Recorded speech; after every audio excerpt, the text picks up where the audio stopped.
¿cierto? Se dice que el 80% del aprendizaje del ser humano en el primer día, en el primer año de vida, entró por los ojos, y muchos aprendizajes seguramente van a entrar por los ojos. Dicen que todo entra por los ojos.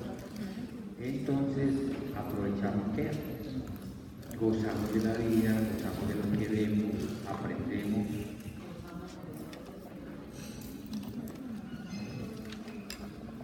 A veces se enferman los ojos van a ser el objetivo de mucha patología. Aquí tenemos un pterígino, aquí tenemos un coloboma, el iris no se forma por completo, ¿cierto? Aquí falta el iris. Aquí miramos que hay una pupila más chiquita acá que la otra, una anisocoria. Aquí vemos que hay un color de ojo diferente al otro, heterocromía. Aquí vemos una inflamación de la mucosa conjuntival, pero que está reflejando una inflamación de las capas más internas del ojo, y una de esas capas se va a llamar úvea. Entonces la inflamación de ellas va a ser llamada uveitis. Aquí puede haber un hongo, una bacteria que le a la córnea y está opacificando esa córnea. Entonces puede ser que tenga alguna razón que los ojos son el espejo del alma, pero que también son el reflejo de muchas enfermedades. Vamos entonces a ver las bases macro y micro de la lesión, porque un ojo se asemeja a una cámara fotográfica, porque es transparente como la mica del reloj, la córnea, porque es trasplantable. ¿Cuáles son los defectos de refracción más comunes? Las patologías más comunes. Y entonces empecemos diciendo pues que aquí, desde acá, desde este puntico, que lo vamos a llamar limbo esclerocorneal, este ojo, la parte blanca que es la esclerótica, está recubierta de una mucosa. Esa mucosa se devuelve por detrás del párpado y decimos entonces que tenemos dos conjuntivas, o más bien la conjuntiva tiene dos partes, dos regiones, ocular o vulvar, la esclerótica, y en el párpado conjuntiva palpebral. Que esa mucosita, como cualquier otra, es una superficie húmeda, como la de la boca, como la del estómago, en fin. Y aquí la humedad va a provenir de glándulas lagrimales o de células que hay en el epitelio. El epitelio de esta mucosa es un epitelio cilíndrico estratificado y tiene células caliciformes. Entonces esto se mantiene humedecido. Y esa humedad es importante para que esta capita, este casquete transparente que hace la córnea, esté vital, si no se reseca la córnea. ¿Listo? Si hubiera una parálisis facial donde los párpados no están moviendo, hay que echar goticas para que recuperemos esa hidratación de la córnea y para que normalmente el párpado está abriendo y cerrando como en parabrisas, yendo quitando la lluvia. Aquí este parabrisas de párpado está moviendo esa humedad de la secreción lagrimal y conjuntival. Esta mucosa, volvemos a decir epitelio, lámina basal y tejido conectivo, ese tejido conectivo como cualquier otro va a tener vasos sanguíneos, ¿cierto? Y esos vasos sanguíneos se hacen evidentes cuando hay una inflamación de esa conjuntiva, en una conjuntivitis, o cuando hay una inflamación como la ureal, o cuando hay un pterígino y aquí se van viendo vasitos sanguíneos. Estos vasitos sanguíneos entonces se hacen evidentes cuando hay alguna patología o cuando se fuma algún porro o alguna de esas cosas, ¿cierto? Entonces ahí está la conjuntiva con su epitelio, con sus secreciones, y ese puntito de donde ya sale, repetimos, es el limbo esclerocorneal. Este sería el limbo esclerocorneal. El ojo lo podemos describir como tres esferas, tres pelotitas de ping-pong, una afuera, otra en la mitad y otra adentro.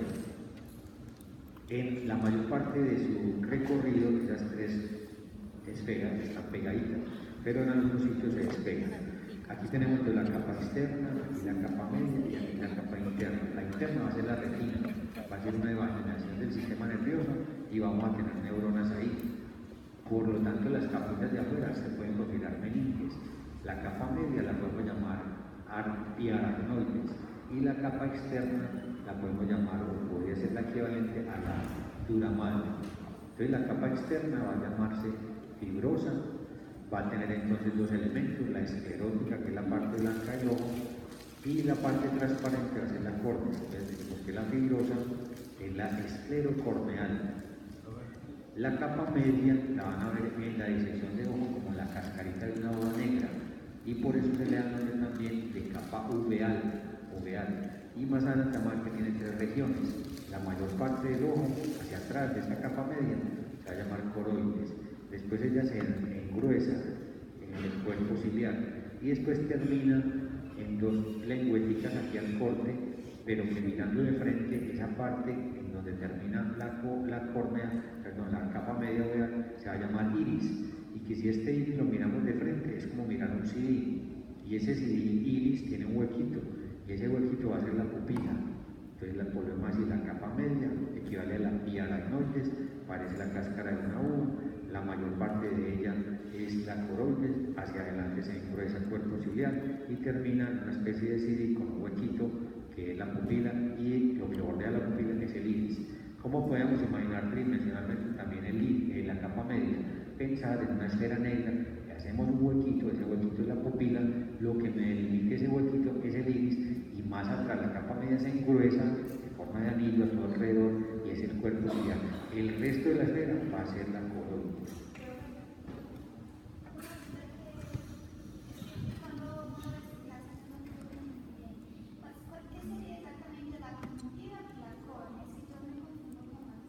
Ya vamos a ir a hablar de cada una de ellas y yo creo que ya va a quedar más claro. Entonces decimos que el ojo es un instrumento óptico muy perfecto, pues el más perfecto que tenemos. Así hayan águilas y otras aves halcones que tengan mucha más agudeza visual que nosotros, ¿cierto? Una estructura voltea, es una estructura que puede pesar unos 10 gramos o una pulgada de diámetro. Cada ojo ve un poquito diferente, y en el área 17-18, fisura calcarina, se superponen esas dos imágenes y nos da la tridimensionalidad. Si tapamos un ojo, quedamos viendo en dos dimensiones. Entonces el hecho de tener dos imágenes diferentes que se superponen, eso crea sentido de profundidad, que es lo que se va a llamar visión tridimensional, visión estereoscópica. Vemos a nuestro alrededor 180 grados, vemos lo más cerquita, lo más chiquitico, vemos lo más lejos posible, vemos formas, tamaños, colores, movimientos, y cada una de esas características de la visión tendrá un punto específico en la retina, en el tálamo, en la corteza, donde se estarían integrando esas características. Entonces decimos que la dura madre de la capa externa, la de la mitad la vía aracnoides y la de adentro es tejido nervioso, que la de afuera tiene estas regiones, que la media tiene estas regiones, y que la interna también tiene dos regiones, la vamos a llamar retina nerviosa o gruesa, y otra va a llamarse retina no fotosensible delgada. Entonces, esas tres esferas están pegaditas en su mayor parte, en unos sitios se despegan, miremos acá. Digamos que esta es la capa externa, fibrosa, que hacia atrás la esclerótica, que transparentico va a ser la córnea, que aquí tenemos la capa media oveal coroides, se engrosa hacia adelante el cuerpo ciliar y terminamos en el iris, y dejamos un huequito para que entren los rayos de luz en la pupila. Y aquí en amarillo la retina, la mayor parte de ella gruesa, aquí se adelgaza, hacia atrás va a ser la retina neuronal fotosensible, aquí vamos a formar imagen, y aquí en adelante se vienen unas capitas que no son neuronas a recubrir al cuerpo ciliar, a los procesos ciliares, que son como unas coliflores que salen de acá del cuerpo ciliar, y a la parte posterior del iris. Toda esta es la retina delgada, y el sitio donde se transforma la retina gruesa en delgada, en este puntico, es lo que llamaremos hora serrata, hora sin H y serrata con S. Y aquí, sencillamente, si nosotros vemos, vas a pegar una mucosita hasta acá, les pones un rebordecito de un color X y Z para que no lo aprendamos, y ese tejido lo vamos a llamar conjuntiva. Entonces la conjuntiva llega hasta aquí, y este punto es lo que vamos a llamar limboesclerocorneal. ¿Por qué? Porque es un área de transición entre la córnea y entre la esclerótica. Entonces aquí pegamos la conjuntiva, ¿cierto? Y acá nos devolvemos y recubrimos la parte posterior del párpado, estaría la parte posterior del párpado, y también tendría conjuntiva. Y de aquí en adelante formamos el párpado aquí encimita. ¿Listo? ¿Sí se entendió? ¿No? ¿No se entendió?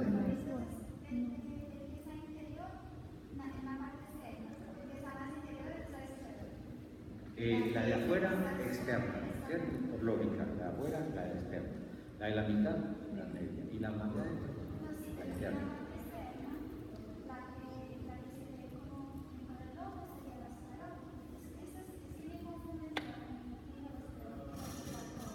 Bueno, ahí están las tres capas, la de afuera, la del medio y la interna, ¿vale? Y entonces cogemos un marcador, para que no lo aprendamos, esto hay que hacerlo muchas veces, ¿cierto? Yo mismo lo aprendí ayer o con una sola vez, hay que hacerlo muchas veces y uno se va ubicando. Entonces uno coge un marcadorcito y repiña acá encima, aquí encima, digamos de verde, eso es lo que llamamos como la conjuntiva. Aquí, eso no lo podemos ver de verde, eso es transparente, eso está húmedo ahí, está encimita. ¿Y hasta dónde llega? Nos pega hasta este punto. No puede meterse por acá porque dificultaría el paso de la luz, tiene que estar permeable, limpio, nada de lo que vaya a tocarse. Esta que la pega al azul, que es la esclerótica, la vamos a llamar conjuntiva, ocular o vulvar. ¿Ya? Después te devolves con el marcador bajito y dibujas los pedacitos o verde o así. Y esto aquí le vas a pegar el párpado. Es que me estoy adelantando y ahorita lo vamos a ver más adelante. Pero vamos a echar el párpado, ¿listo? Entonces tenemos el párpado aquí, por fuera del criterio de la piel. Aquí donde yo me agarré, que es donde están saliendo las pestañas, y de ahí para adentro, ¿cierto? Es el borde interno del párpado. Y ese borde interno del párpado lo quiero que pinte como de un color verdecito porque esa parte va a estar revestida de conjuntiva. ¿Ya? ¿Sí?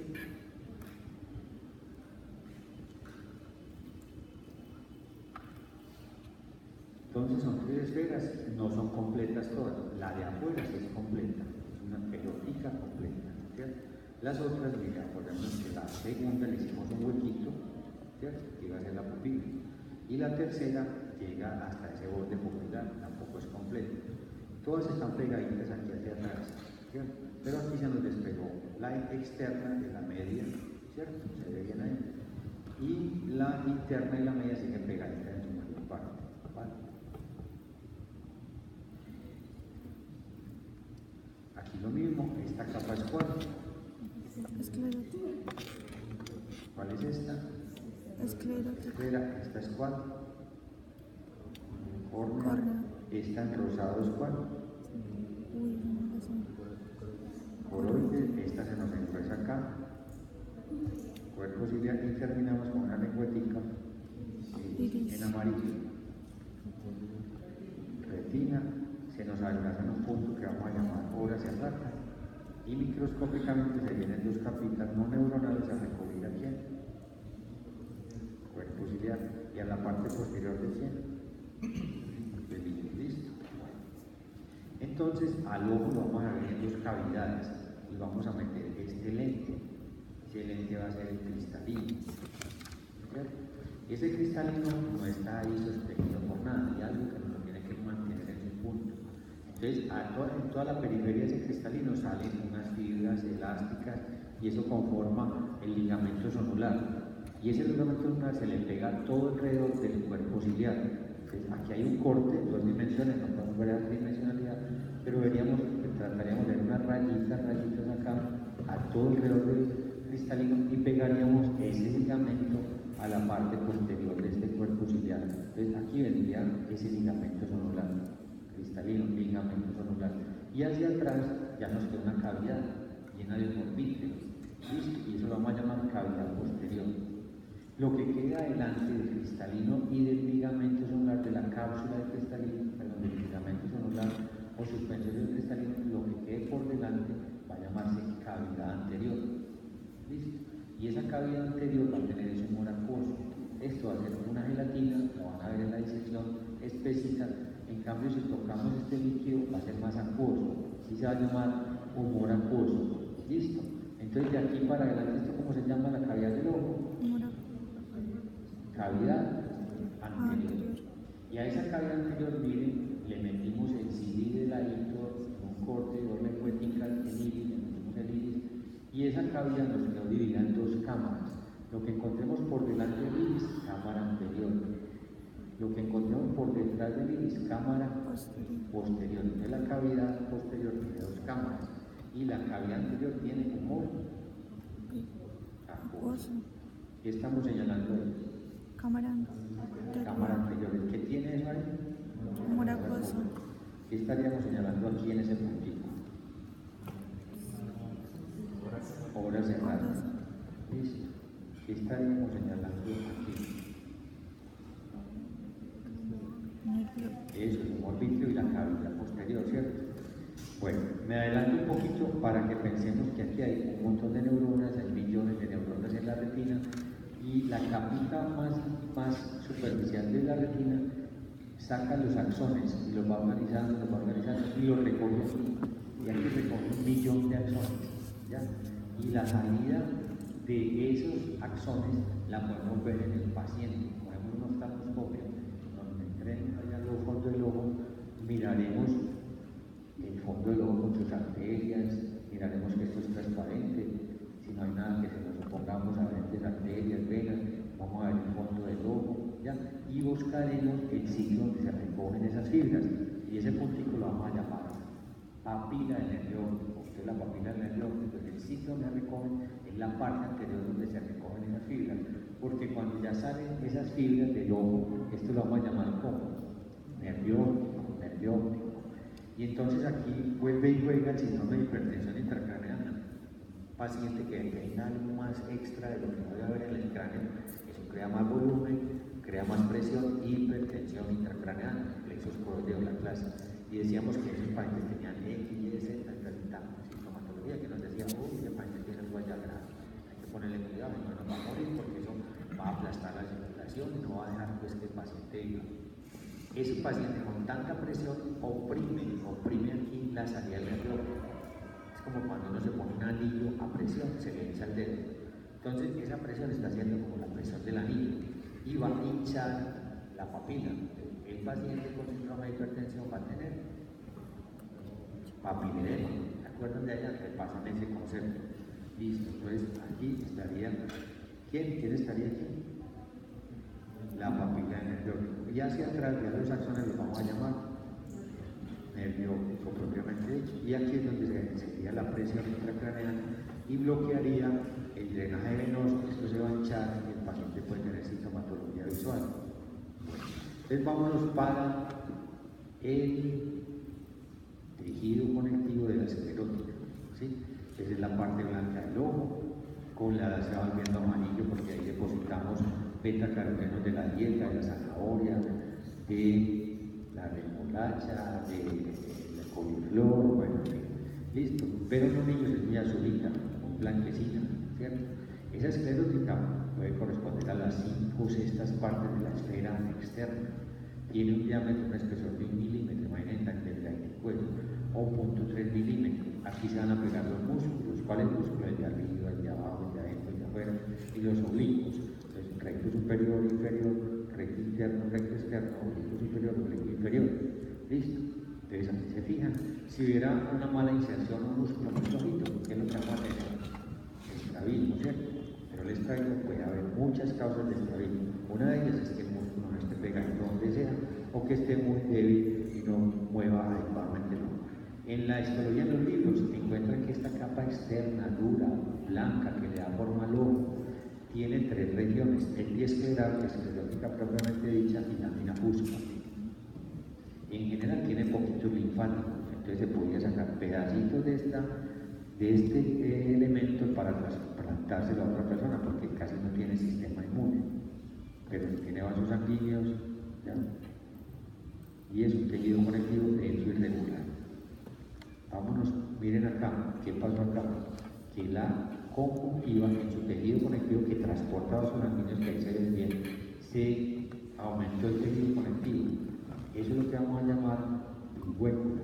Cuando ese tejido tiene muchos vasos sanguíneos, eso es lo que vamos a llamar pterigio. ¿A quiénes les dan pterigios? A personas alérgicas, personas que se someten a cambios de temperatura, personas que trabajan, por ejemplo, en viveros que utilizan algunas sustancias químicas, entonces les puede dar más fácil el pterigio. El pterigio se operaría muy fácil, sería comer esa carnosidad, cortarla y pegarla con conjuntiva que no tenga esa cantidad de fibras, y veríamos entonces una esclera, una conjuntiva ya lisita. Esos vasos sanguíneos que se pueden ver con los porros, con la marihuana o con la conjuntivitis, a veces se revientan, entonces dan hemorragias subconjuntivales. Son muy alarmantes, pero en general no tienen problema. La conjuntiva se puede infectar, entonces ¿la qué? Conjuntivitis, ¿cierto? Y el ojo se vuelve lacanoso, purulento, aquí hay pus, esto también le da las mascotas. A veces las conjuntivas muy severas se tienen que recurrir con membranitas membranas amnióticas para proteger a la córnea, ¿sí? Hay una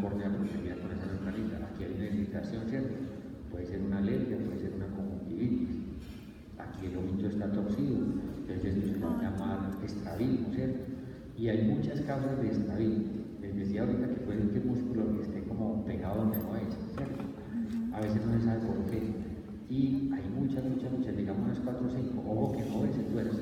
Entonces, ojo que no ve. No es que no vea absolutamente nada, sino que uno tiene una visión más o menos parecida entre uno y otro ojo. Entonces uno tiene una crudeza visual de 20, ¿cierto?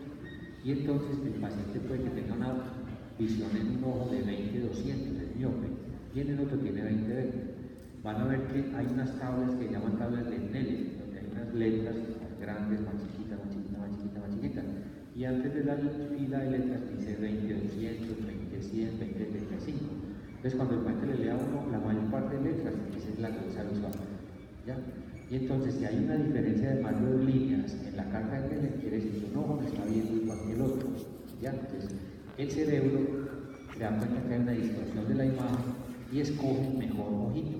Este niño puede hacer lo mismo. Si ese ojo está torcido, hagan viscos y verán cómo quedan bien, no veo una mayor cosa, ¿cierto? Camine visco, es muy difícil. El cerebro se da cuenta, no tolera eso y escoge el mejor ojo. ¿Listo?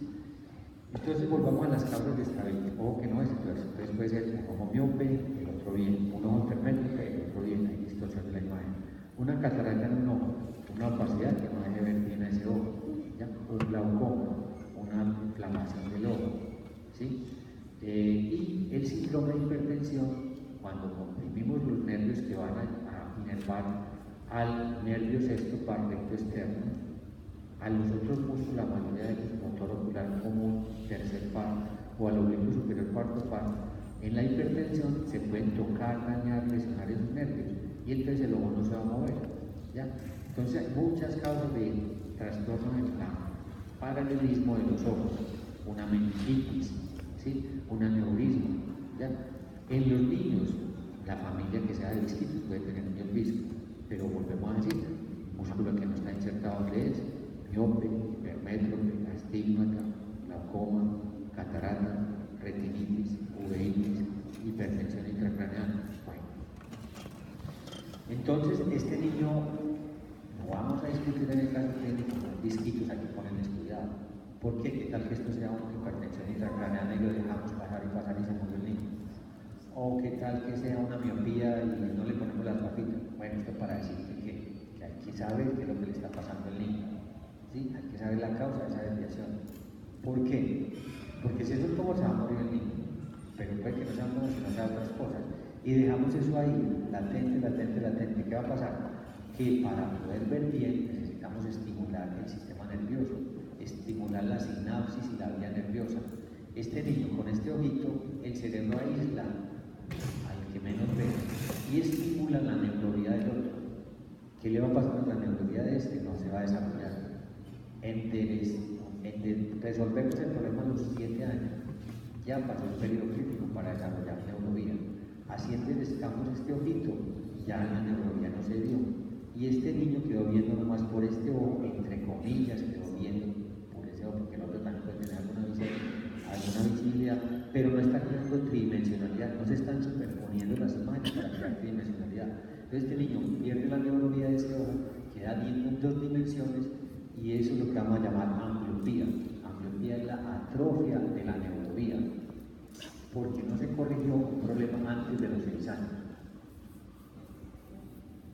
¿Qué problema tendrá un ambliope? Pues se adapta como cualquier persona a su vida y a sus circunstancias, pero ¿qué dificultad podría tener? Imaginen un cirujano plástico o ambliope, que no ve la profundidad de las cosas, pues que corte más o menos, en fin. Un futbolista, bueno, un arquero, sería como difícil, ¿cierto? Ya, un taxista. Bueno, en fin, listo, ya saben pues que el hambre. Sigamos con la cámara. Entonces hablemos de la córnea. La córnea es como un casquete, así como el del reloj que nos deja ver el fondo, es transparente, ¿cierto? Es un medio de enfoque lógico. Ustedes conocen las lupas, ¿cierto? Las lupas son lentes biconvexos, ¿cierto? Esas lupas usted las ponen contra el sol y recogen los rayos de luz en un punto, ¿sí o no? ¿Sí? En cambio, si ponen un vidrio, una lente plana, un vidrio plano, no van a recoger nunca los rayos de luz, van a pasar paralelo. cambio esto recoge los rayos de luz. Eso es el poder de enfoque del ojo. El ojo tiene dos lentes de enfoque, la córnea es uno y el cristalino es otro. Y esos lentes van a llevar la mayor parte de los rayos de luz a un puntico en la retina que vamos a llamar fóvea. ¿Listo? Entonces cuando yo enfoco la mirada en algo, la mayor parte de los rayos de luz van a mirar eso, van a llevarlo a la retina, pero no quiere decir que si yo la estoy mirando a ella y ella está escribiendo, no esté yo mirando a todo y 180 grados alrededor, sino que estoy viendo a ella que ella escribe aceleradamente, que ella me está mirando, pero que también por allí se movieron, ¿cierto? Que por allá se movieron, que ella se tocó el cabello. Entonces, nuevamente, el ojo tiene un sistema de enfoques. El sistema de enfoques son dos lentes, ¿cuáles? La córnea y el cristalino.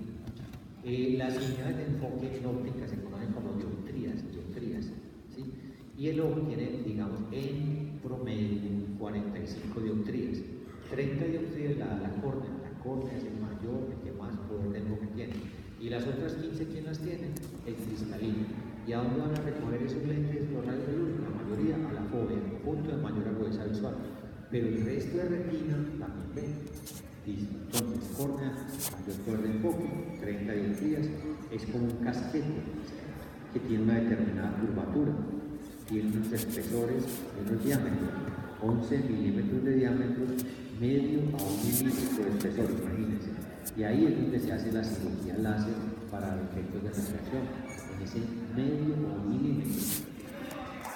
Carece de vasos sanguíneos, carece de vasos linfáticos, esto lo va a hacer trasplantable, la córnea es trasplantable.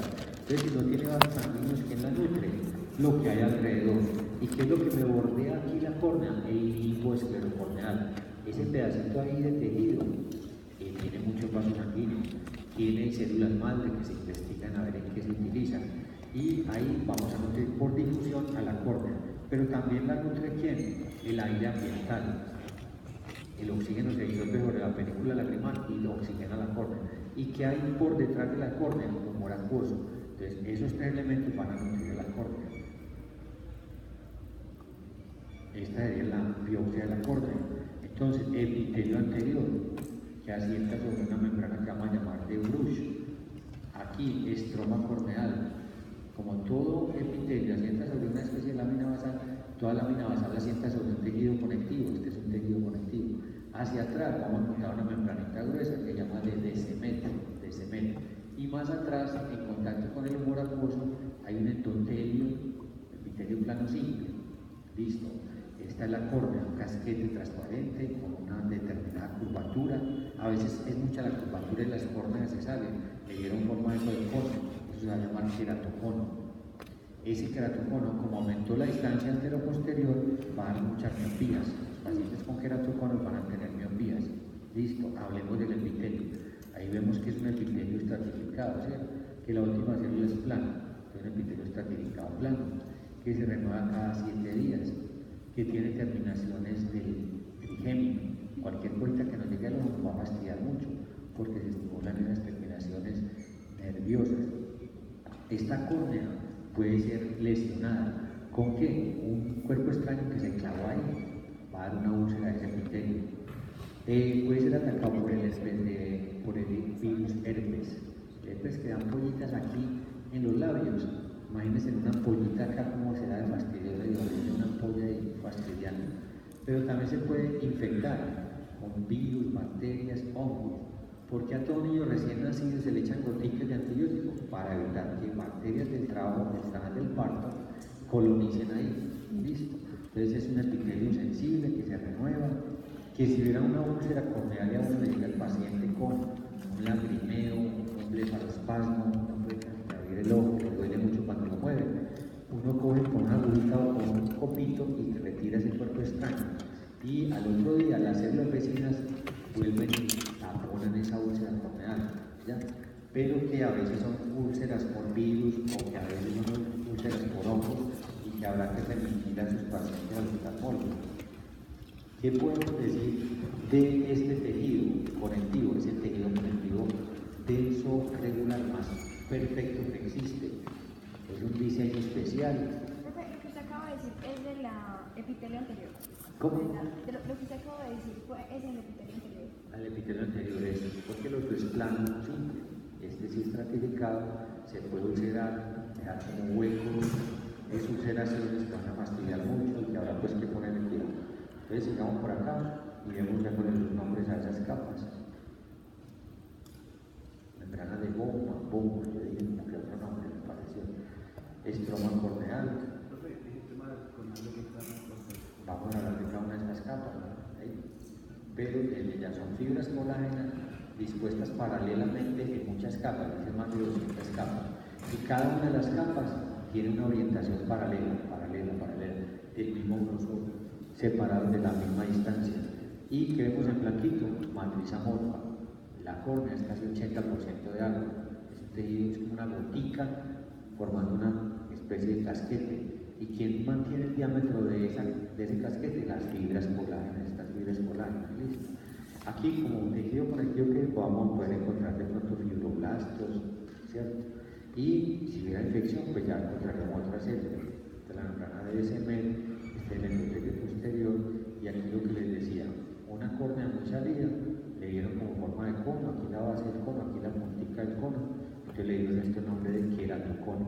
Y para que nos grabemos esto, un ojo con un diámetro anteroposterior muy larguito, vamos a hacer una M muy explayada para pensar que esto está predispuesto a sufrir miopía.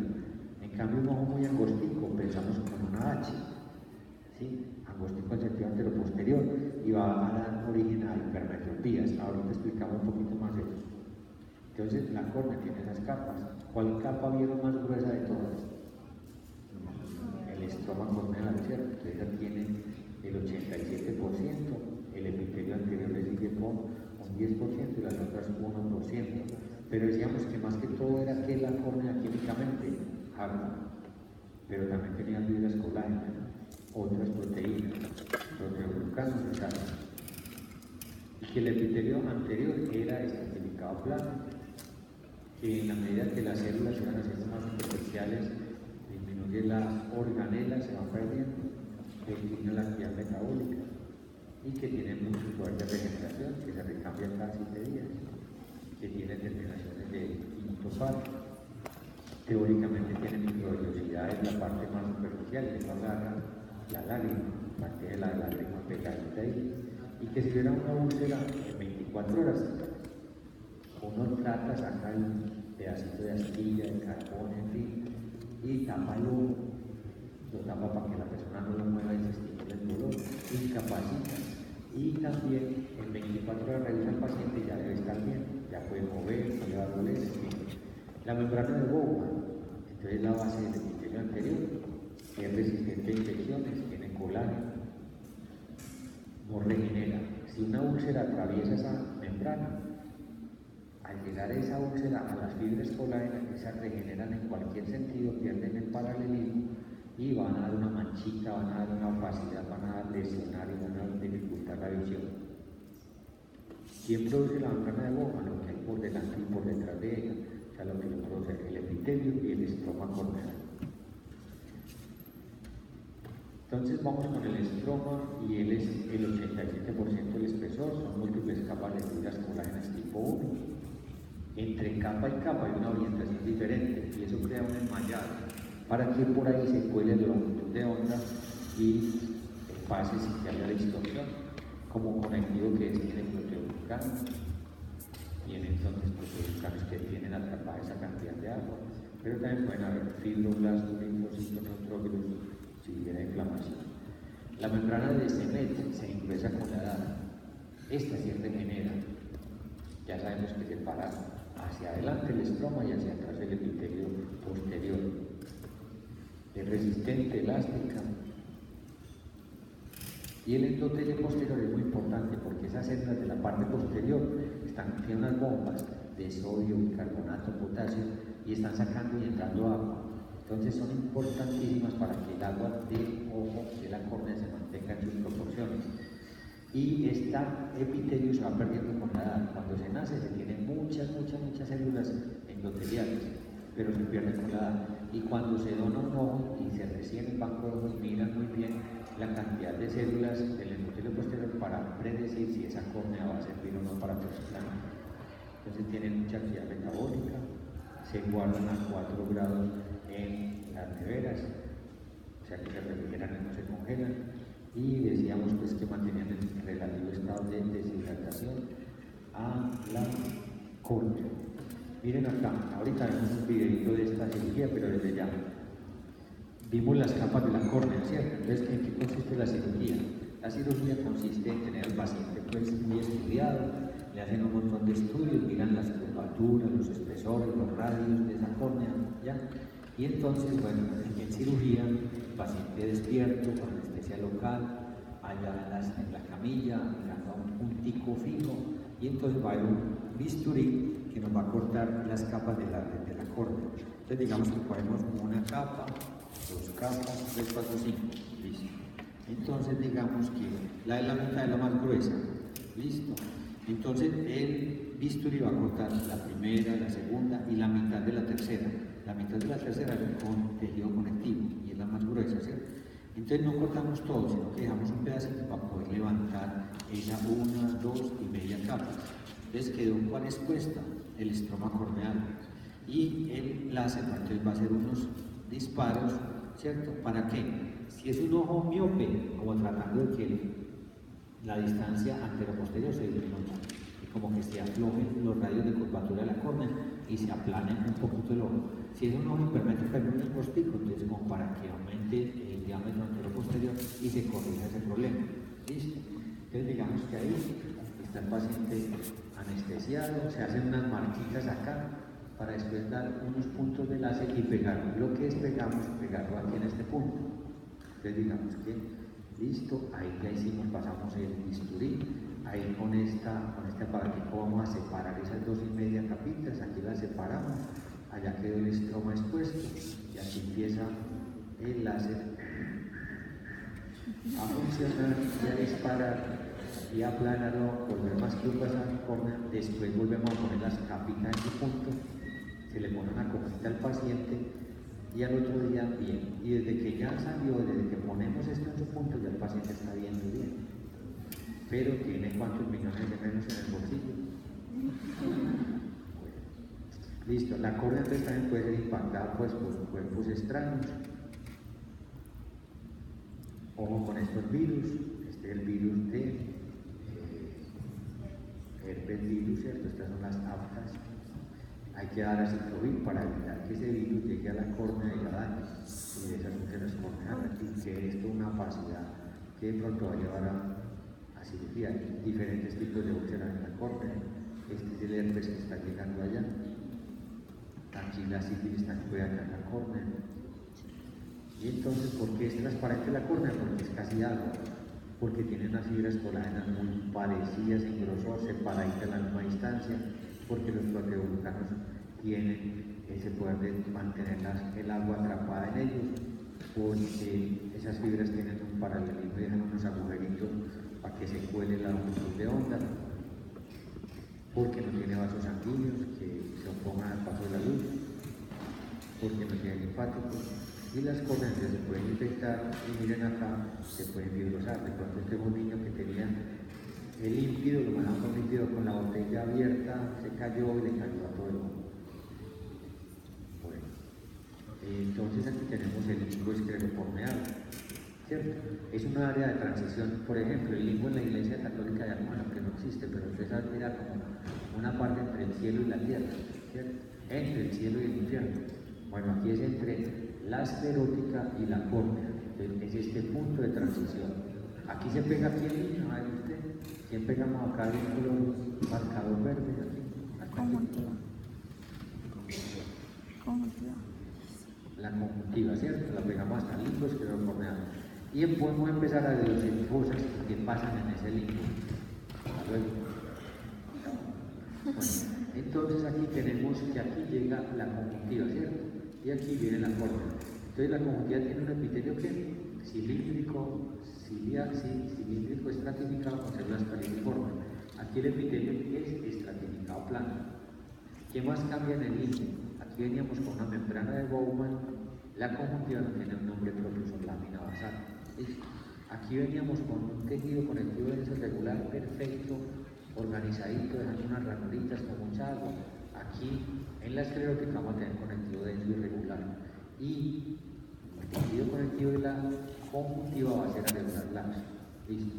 ¿Qué más nos encontramos acá? Aquí vamos a tener al corte un tubito. Ese tubito se va a llamar canal de Schlemm. SCHLEM, canal de Schlemm. Al corte va a ser un huequito, un tubito. Y ese tubito, ahora piénsenlo tridimensionalmente como una manguerita que da toda la vuelta al limbo esclerocorneal. Ese se llama canal de Schlemm. Miren acá, llegamos a este puntico. Este puntico es un punto donde se encuentran dos rectas. Es un ángulo que le damos el nombre lógico de que es ángulo híbrido corneal, que lo forman esos dos elementos. En ese ángulo hay un montón de huequitos, túneles, y se van a llamar espacios de Montana. Y entonces, ¿para qué eso? Para que sean, desde ya digamos, ¿qué es lo que hay en esta cavidad anterior del ojo? Por delante del ligamento y por delante del cristalino está la cavidad del ojo, ¿cierto? Esa está llena de qué? Moracoso.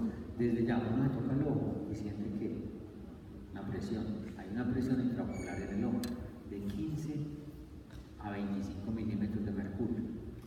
Y entonces aquí, en estas irregularidades del cuerpo ciliar, aquí hay como unas poliflores, micropoliflores, que producen ese líquido, como un producto de ultrafiltrado de plasma. Y entonces ese humor acuoso llega donde a la cámara posterior, a través de la pupila llega a la cámara anterior, llega a sus túneles de Montana, ¿sí? Y va pasando por ahí. Después drena a ese tubito que pensamos como una manguerita redonda, con un anillito dándole la vuelta a todo el músculo corneal, llega ahí. Y después ese líquido pasa a unas venas de la conjuntiva que se van a llamar venas corticosas. Y ese líquido entonces está produciendo y saliendo, ¿cierto? ¿Listo? ¿Qué tal si este ángulo se cerrara? Entonces, ¿qué le va a pasar a la presión si no puede salir el líquido? Aumenta, y eso se va a llamar glaucoma. ¿Y por qué glaucoma da ceguera? Porque comprime a esta partecita que es muy sensible, que son neuronas, y las daña, las aplasta, o aplasta aquí la papila. Entonces es una de las principales causas de ceguera en el mundo. Y entonces hay que revisar a los pacientes mayores de 40 años, 42 o 3 años por el oftalmólogo para que le tome la presión y no se crea un glaucoma crónico donde el paciente lentamente está aumentando su presión y lentamente está quedando ciego. Listo, entonces volvemos a decir lo que estamos diciendo, que hay un limbo esclerocorneal, que es un área de transición donde cambian los epitelios. Hasta ahí llega la membrana de boca de la córnea. Por delante de ese limbo hay un tejido conectivo del regular, por detrás irregular. En la parte más interna, esto se llama ángulo híbrido-corneal, que en el fondo de ese ángulo hay unos túneles que se llaman de Montana, que ahí llega el humor acuoso y que se le pasa el humor acuoso al agujero llamado canal de Schlemm, y el canal de Schlemm pasa a la sangre. ¿Listo? Ese es entonces el limbo esclerocorneal. Recordar pues que ahí cogemos un marcador, tenemos acá una capa roja, una verde, lo que sea, eso va a ser la conjuntiva y hasta donde llegue, limbo. Y que ahí hay mucha fuente de células madre. Y el limbo también es una vía de acceso quirúrgica, por donde se entra a operar la catarata, por donde se entra a tratar el glaucoma. Me escribí el correo. Me pude ver todo. Me hace pero me culpé a Jaime porque yo vi el correo que cuando lo había mandado con la lista me apareció en el grupo. Yo culpé a Jaime. ¿Perdón? Perdón, Jaime. A mí la presión. Lo que pasa es que el humor vítreo no se renueva, está ahí. No interviene como en el aumento de la disminución de la presión. Entonces, lo más importante es que este líquido que esté saliendo, circulando, y que el ángulo esté abierto, no, pero tenés razón, hay más contenido, entonces más que también influirá en la presión.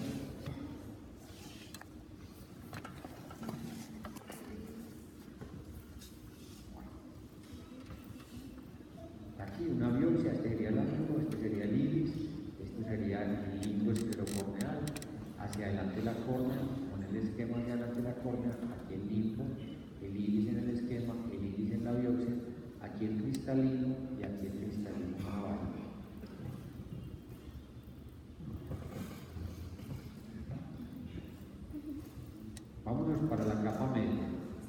la vamos a ver como una uva negra, ¿cierto? ¿Y qué regiones tiene? La mayor parte de la esfera se llama como. Acá hay toda la esfera, acá hay toda ella. Coroides. Le hacemos un hueso a esa pelotica negra, eso va a tomarse pupila. El CD que me volvió ese hueso lo vamos a llamar iris. De ahí hacia atrás, dándole toda la vuelta tridimensionalmente, engrosando como en anillo, va a ser el cuerpo ciliar. Entonces, digamos en general, que es un tejido conectivo denso, un tejido conectivo regular laxo, con vasos sanguíneos, con nervios, con linfáticos. Y como tiene pigmento, tiene que tener ¿qué? Melanocitos o melanócitos. ¿Listo? Así de sencillo, que es toda esa uva, alveolar laxo, vasos sanguíneos linfáticos y mucho melanocito. Pero que en cada una de las regiones va a tener particularidades, va a tener diferentes funciones, se va a relacionar con diferentes elementos.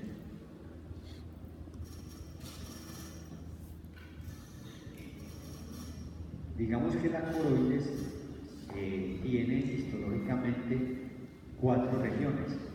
La más de afuera se llama epicoroides, la que le sigue hacia adentro, coroides propiamente dicha, la que le sigue hacia adentro, corio capilar, y la que le sigue hacia adentro se llama membrana de Bruch. Esa es la capa media, ¿cierto? Entonces miren la forma.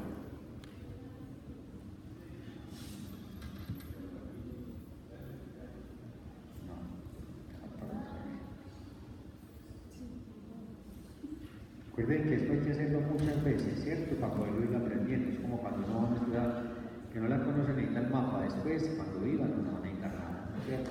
Aquí igual. Entonces, si pensamos que esta es la coroides, podemos deducir muchas cosas. Podemos deducir que es la mayor parte de la capa media, ¿cierto? Podemos deducir que está entre quién y quién. Entre la retina gruesa y quién. Y la esclerótica. Que va de aquí hasta acá. ¿Y aquí es quién? Esto lo vamos a llamar área cribosa de la esclerótica. ¿Qué es eso? Que esta capa, esta pelotica tipo blanca, atrás tiene un montón de huequitos para dejar salir las fibras del millón de axones del nervio óptico. Se llama área cribosa. Entonces, ¿desde dónde va la coroides? Desde la área cribosa hasta este punto. ¿Qué nombre le damos a este punto?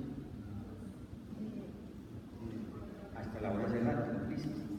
¿Cierto? Hay que hacerlo varias veces, dibujarlo muchas veces y mirarlo, porque no mirando hace pasteleo, saben las cosas. Entonces, ¿entre quién y quién se encuentra la coroides? Entre la retina gruesa y la esclerótica. ¿De dónde va? Área cribosa hasta la base de la hora cerrada. ¿Listo? ¿Cuántas capas tiene? Coroides propiamente dicha, corio capilar y membrana de Bruch. La membrana de Bruch es la parte más interna de la coroides. ¿Con quién se relaciona esa membrana de Bruch?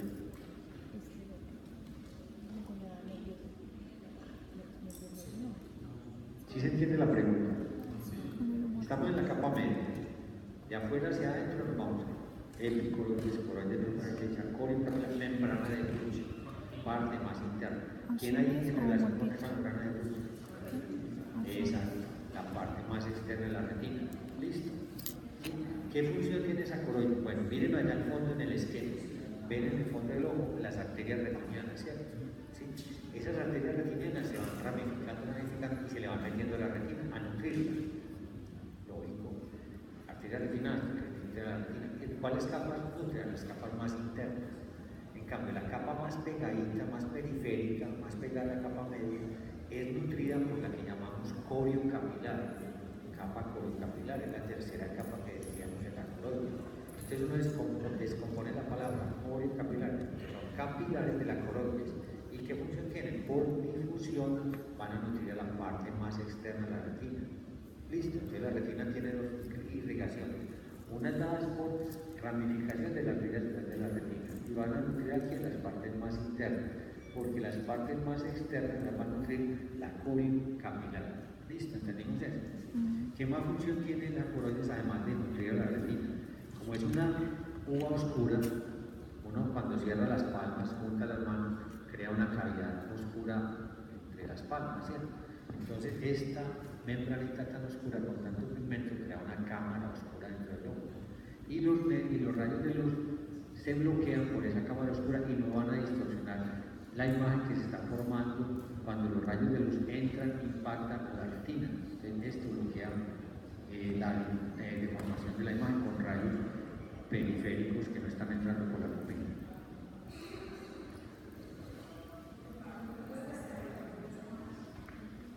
Bueno, miren esta imagen.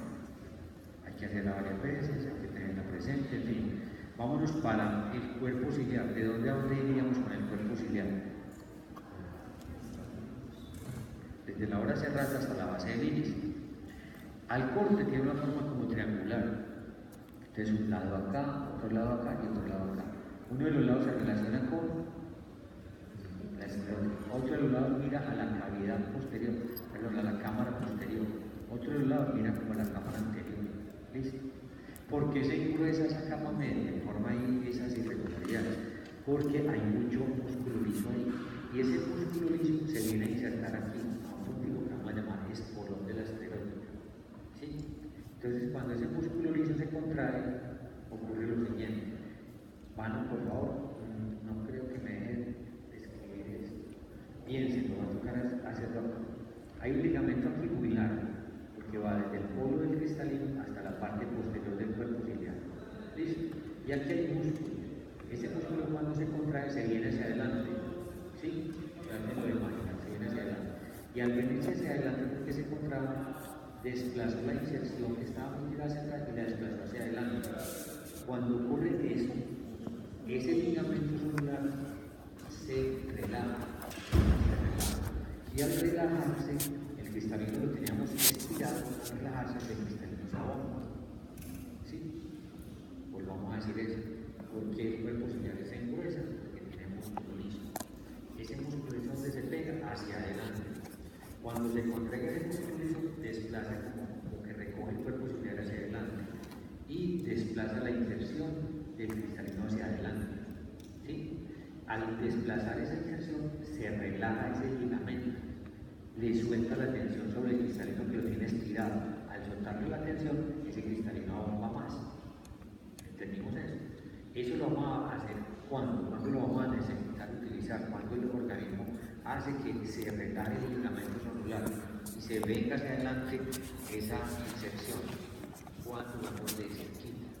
Cuando vemos a más de 6 metros, los rayos de luz están entrando como paralelos. Cuando vemos a menos de 6 metros, hay un desenfoque. ¿Quién es el de enfoque rojo? ¿Esto es quién? ¿Cuánto poder de enfoque tiene? 30. ¿Este es quién? ¿Cuánto poder de enfoque tiene? Entonces los rayos de luz vienen, llegan acá, a esta depresión de la retina, que es la fobia.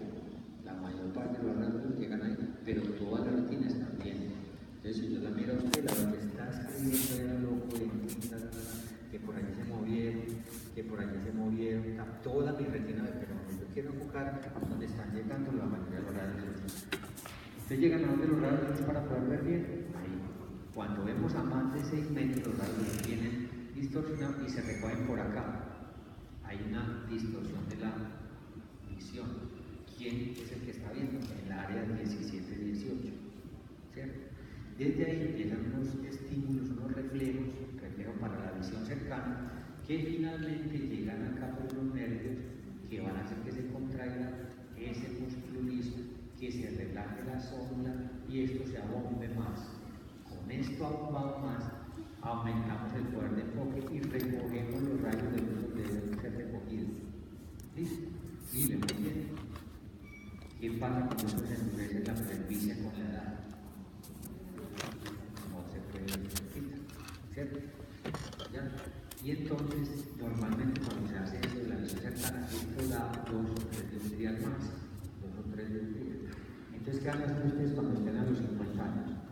Y no se ve de eso, porque tienen el ritmo de decir eso que está bien. Eso, una mirada aquí. Vaginales. Y entonces, ¿qué también pueden hacer? Le piden a la abuelita o al tío que le preste las gafas. O si no, ¿qué más van a hacer? Se van para el hueco y compran 2 dioptrías. Entonces, en todas partes, ahí en el suelo, ven gafitas, ¿cierto? Pero no, ya no estamos graduados, estamos en estos conflictos, pues ya no estamos, la vecina suya ya es oftalmóloga, entonces no, venía, hazme un favor, mira,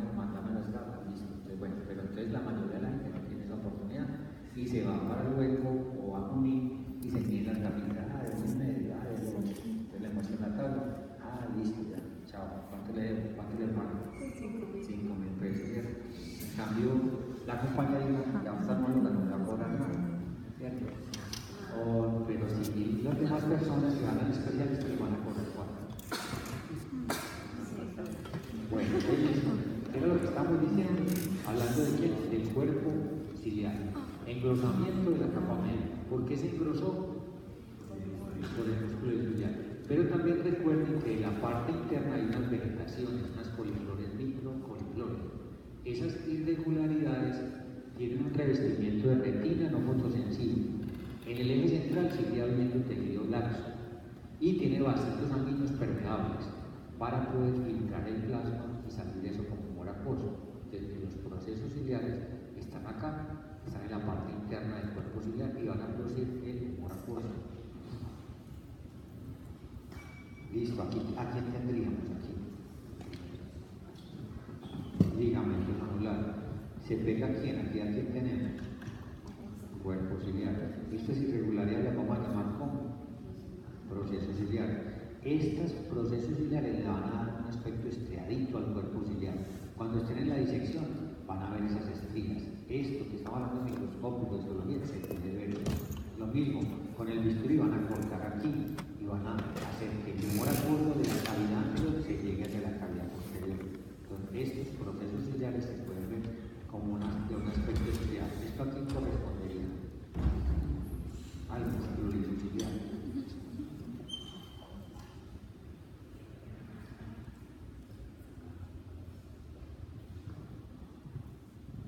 Procesos ciliares, ya sabemos qué son, que tienen capilares fenestrados, 70 arborescencias, ya sabemos cuánto es la presión intraocular, hasta 15, hasta 5 milímetros de mercurio. ¿Cómo se mide eso? Hay un aparatito, como un lapicerito, y se le pone al paciente y él va a marcar la presión de él. Que se aumenta el líquido, nos drena la glaucoma, y aquí tenemos entonces al iris. El iris lo recubre en la parte posterior de la retina no fotosensible. En cambio, la parte anterior que la va a recubrir una continuación del endotelio de la córnea. ¿Listo?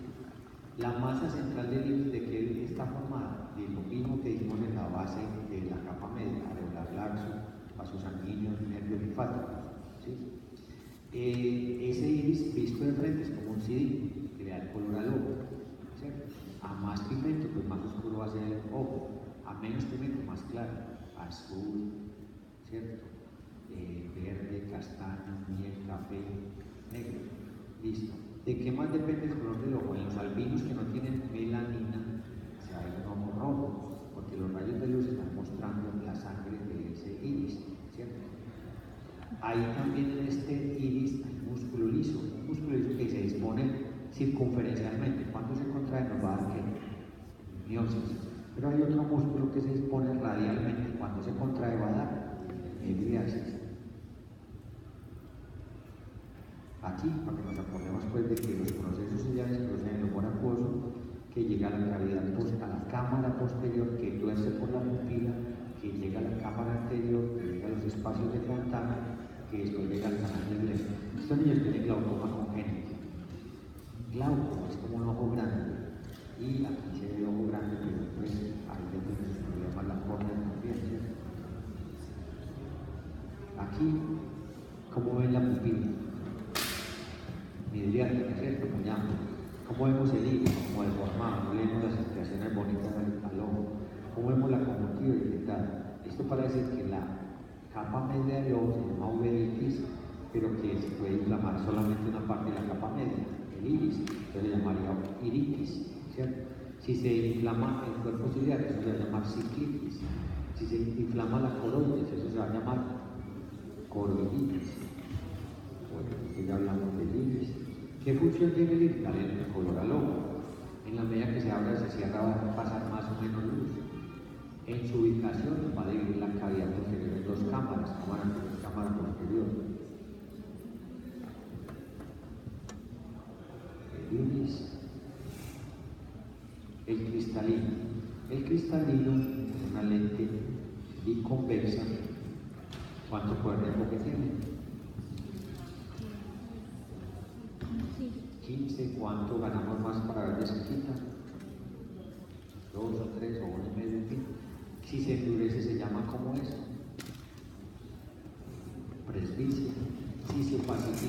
va a llamar catarata. Está colgando de quién a todo su alrededor, del ligamento anular. Tiene histológicamente tres partes, una cápsula que la envuelve. La parte anterior es más planita que la parte posterior. En la parte anterior, debajo de la cápsula, epitelio subcapsular anterior. Y el resto del cristalino, dándole la masa, el volumen, son fibras del cristalino. ¿Y esas fibras del cristalino de dónde vienen? Vienen de lo siguiente. Digamos que tenemos acá la cápsula y aquí debajo de la cápsula células, epitelio subcapsular anterior. Cuando esas células en el desarrollo se están aproximando por mitosis a los polos, ellas se van alargando y van a constituir la masa del cristalino. Van a perder los núcleos, se van a llenar de unas proteínas transparentes. Listo, entonces tenemos ahí el cristalino. Más plano adelante, más convexo hacia atrás. ¿Colgando de quién? Ligamento anular. Cuando hay una catarata es porque esto se opacificó y se depositaron proteínas. Te dije que hay que ver a veces contra el sol porque protegemos al cristalino. ¿Qué hay que hacer cuando hay una catarata? Pues limpiarla, ¿cierto? Entonces puede ser que se cambie todo el cristalino o se meta solamente un lentecito en el centro, pequeñito. ¿Por qué no necesitamos todo? Porque la visión más importante es la central. Por aquí en la córnea, si la córnea está preservada, la parte central, se va a preservar mucha visión. ¿Listo?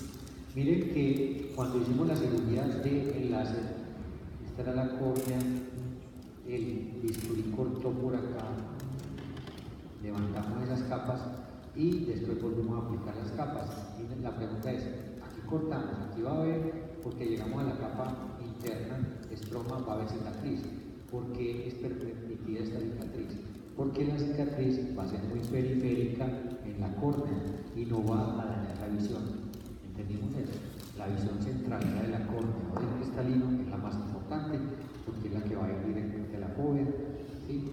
Y entonces las cirugías periféricas en la córnea no van a ser como tan graves y no van a dificultar el paso de la luz.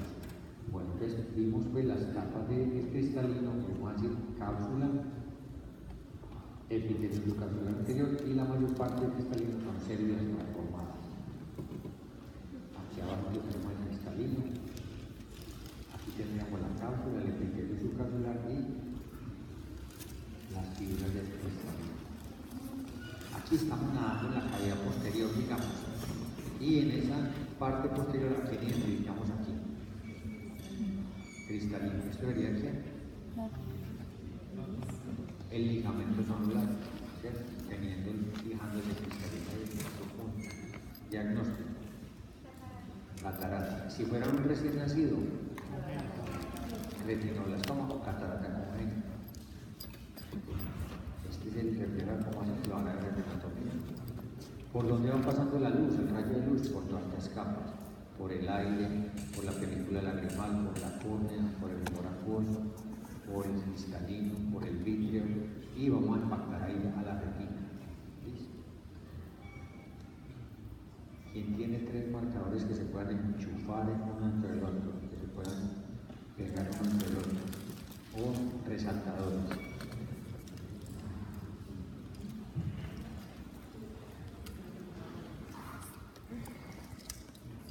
Bueno, ¿qué es el vítreo? El vítreo es como una gelatina, básicamente es agua. ¿No han visto en biología todavía? Bueno, sí, ¿se acuerdan del conducto hialoideo? El conducto hialoideo se desintegra y forma el vítreo. Teóricamente el vítreo no se vuelve a recuperar, está ahí toda la vida, pero uno ve que a veces hay cirugías donde se drena ese vítreo, se puede reemplazar por solución salina, o a veces las cirugías, ese vítreo lo reemplazan por gas, el gas. Y el gas, cuando hay desprendimiento de retina, sacan ese vítreo, llenan esos gas, el gas aplica la retina en su punto desprendido, con el tiempo, 2 o 3 meses, el gas se va reabsorbiendo, y esto que estaba vacío, lleno de gas, vuelve y se llena de líquido. Y ese líquido puede ser del humor acuoso o también de las paredes del ojo. Entonces no es que sea absolutamente, no se produce de nuevo.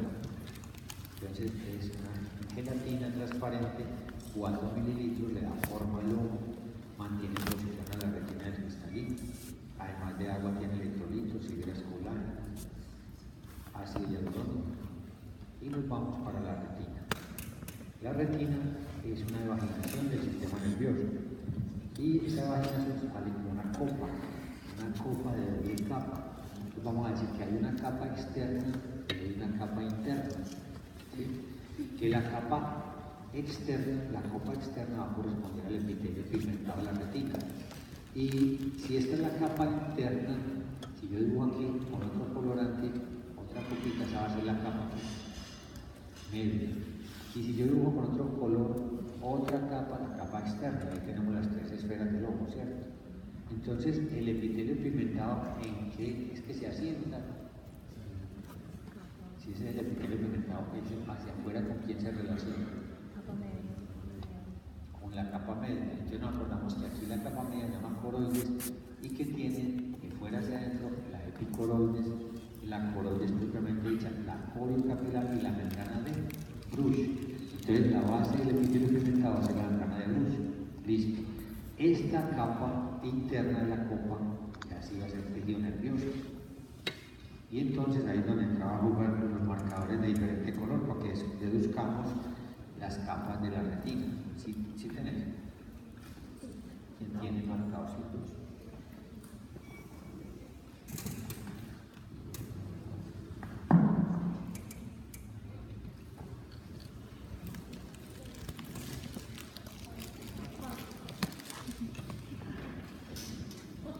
Otro es.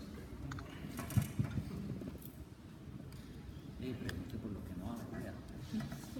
Bueno, entonces la retina son 3 neuronas, una, otra y otra, ¿sí? Son neuronas bipolares. Entonces, en el centro van a tener los núcleos, ¿cierto? Aquí va a haber una capa de núcleos, otra capa de núcleos, otra capa de núcleos. Estas neuronas van a ser los fotorreceptores propiamente dichos, ¿cierto? Y este extremo de esta neurona bipolar va a ser dendrita, por lo tanto este extremo va a ser ¿quién? Este axón va a conectar con ¿quién? Con la dendrita del otro lado. Este axón va a conectar con ¿quién?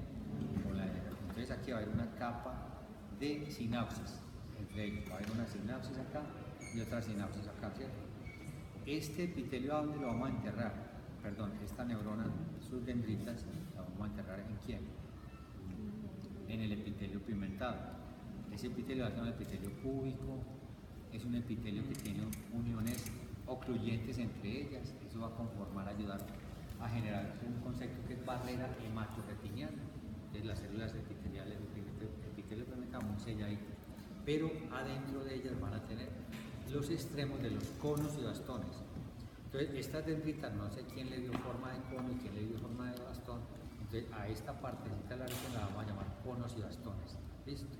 A esta parte de afuera, epitelio pigmentado. A esta capa de núcleo la vamos a llamar nuclear, como hacia afuera, nuclear externo.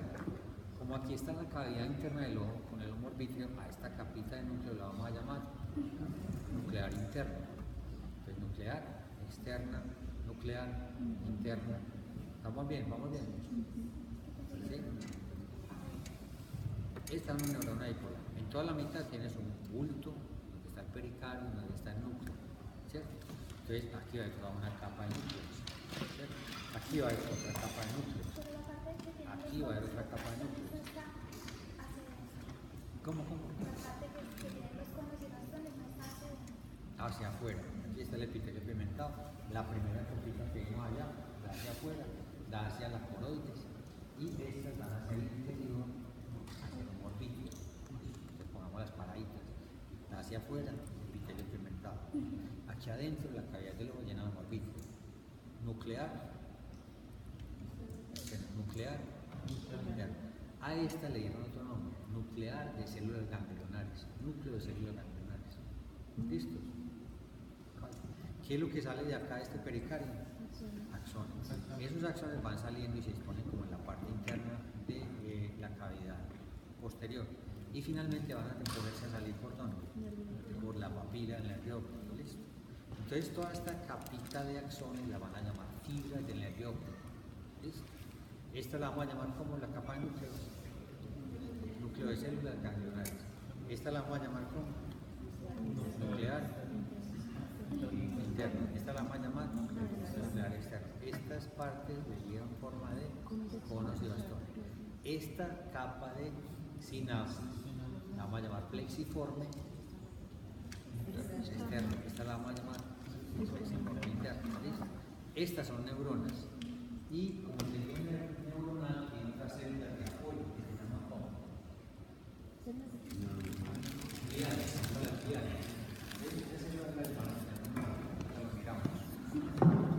Miremos acá lo mismo que acabamos de hacer, y con esa forma es más fácil aprenderse uno de los nombres de la retina. Entonces miren acá, antecitos, digamos que el epitelio pigmentado, ¿sí?, está separado por un espacio virtual con las neuronas, está separada la neurona con un espacio virtual, que se hace real cuando hay desprendimiento de retina.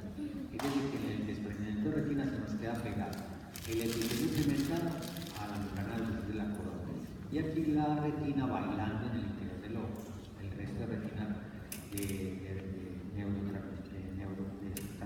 neuronas, ahí quedarían moviéndose. ¿Qué siente un paciente con un desprendimiento de retina? Como que tuviera una velita, una corona, un velo, una cortina, o ven como cucuyos, como mosquitas por ahí en el campo visual. Si alguien le dice eso, mira, esto hace un desprendimiento de retina. Bueno, entonces aquí dibujé ahí, dibujamos aquí abajo membrana de luz, o sea, aquí abajo está la capa que coroides, y de aquí para arriba nos vamos con la retina gruesa, ¿cierto? Membrana de luz. ¿A quién ponemos ahí? Epitelio pigmentado. Luego a quién le ponemos ahí metido el cargadito, monos y bastones, fotorreceptores. Primera neurona bipolar, vamos de la otra, vamos de la otra. ¿Sí? Y le vieron en forma de conos y bastones, capa de conos y bastones. Como hay unas células gliales, esas células gliales se acomodan casi que por toda la retina. Y esas células gliales, ¿dónde ubicaron en el núcleo? Esta sería la nuclear que externa, esta sería la nuclear. Entonces miren dónde la célula glial de Müller ubicó el núcleo, en la nuclear interna. ¿De dónde se extiende? En contacto con el humor vítreo y en la unión del pericardio de los fotorreceptores con los conos y bastones, con el citoplasma de conos y bastones. Y ahí hace unos complejos de unión. Y esto nos delimita otra capita de la retina que la vamos a llamar membrana limitante. Como da hacia este lado, membrana limitante que externa. Y aquí crean una especie de membrana basal, que la vamos a llamar membrana limitante interna. Listo. Pero también hay unas neuronas de asociación, aquí en amarillo. Las que tienen las paticas para abajo, horizontales, neuronas horizontales. Y las paticas para arriba, amacrinas. Entonces las neuronas de asociación de la retina, ¿dónde ubican el núcleo? En la nuclear interna. Listo, ahora sí me pueden dar los nombres. Vamos con los nombres. El pigmentado, conos y bastones, limitante, externa. Todas estas cuatro.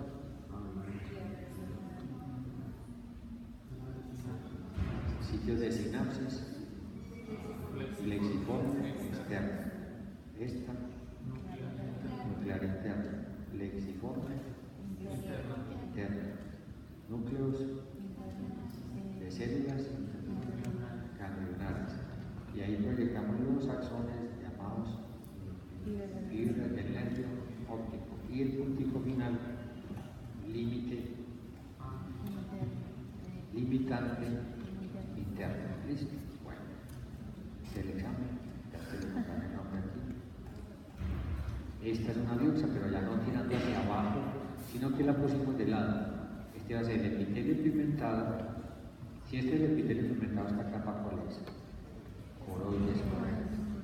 Listo, sigamos. El epitelio pigmentado, esto que es el caído, todo esto.